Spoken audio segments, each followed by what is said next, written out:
بسم اللہ الرحمن الرحیم۔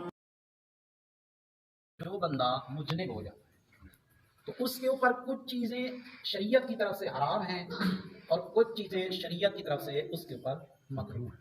تو جو چیزیں مجنب کے اوپر حرام ہیں ان میں سے پہلی چیز ہے کہ وہ اپنے بدن کے کسی بھی حصے کے ساتھ اللہ کے نام کو، اللہ کی کتاب کو مس نہیں کرے۔ اور دوسری چیز جو مجنب کے اوپر حرام ہے وہ ہے کہ وہ مسجد میں بھی نہیں جا سکتا، اور ائمہ کے حرم میں بھی وہ بندہ نہیں جا سکتا، نہ ایک دروازے سے آ سکتا ہے اور نہ ہی دوسرے دروازے سے جا سکتا ہے۔ اور یہی وجہ تھی کہ اللہ کے رسول نے سوائے اہل بیت کے باقی سب کے دروازے چیز ہے مسجد حرام اور مسجد نبوی سے بھی نہیں گزر سکتا۔ چوتھی چیز، مسجد میں کوئی چیز رکھنے جا نہیں سکتا، رکھنے نہیں جا سکتا۔ اگر مجبور ہے تو اٹھانے جا سکتا ہے، صرف اٹھا کے فوراً واپس آئے گا۔